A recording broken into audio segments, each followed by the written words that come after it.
Thanks to our friends at The Motley Fool for sponsoring this video.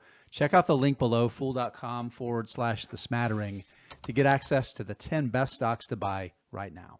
Big money investors are required to report to the SEC every quarter what they hold in their portfolio. And in the latest 13F, that's the name of the filing for Berkshire Hathaway, a little tiny position of a little known energy company showed up on that report. The name of the company is Vitesse.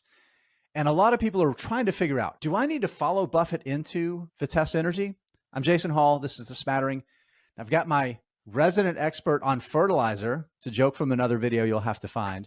And also on energy, Tyler Crow here with me. Hey, Tyler, how's it going? Man, I feel like my intros are just going down, down, down, down, down. They are.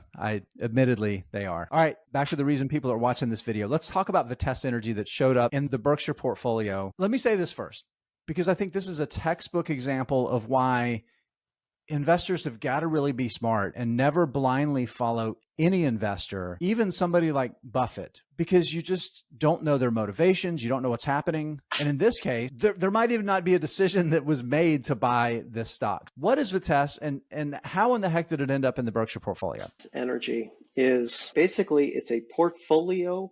Bucket of money invested in the oil and gas yes. production. And yeah, they're the company that it used to be part of, Jefferies Financial, invested alongside a lot of operators in the Bakken in North Dakota.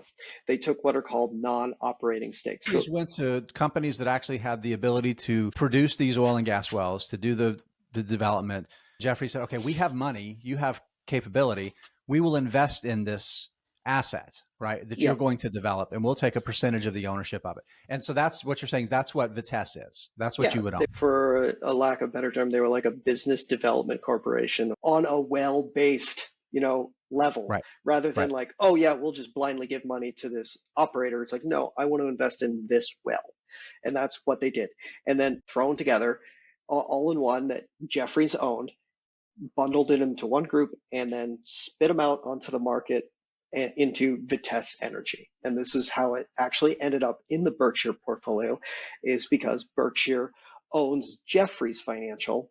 And when the spinoff happened, they were entitled to a share of Vitesse. So owns a little under 450,000 shares of Jefferies. So that's how those, let's see, what was the number? 51,000 and change or so of shares.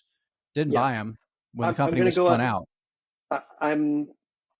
I don't know what goes on in Warren Buffett, Todd Combs, or Ted Weschler's heads. I am 99% certain that they did not actively buy this. It just happened to show up when Jeffrey spun it off. This happened back in January or February, I think, that Vitesse was spun out. So there's a very good chance that by the time this 13F dropped, 45 days after the end of the first quarter, Berkshire may have already liquidated the position. So there's probably investors out there that saw that 13F or saw an article about it that went out and bought Vitesse saying, hey, if it's good enough for Buffett, it's good for me.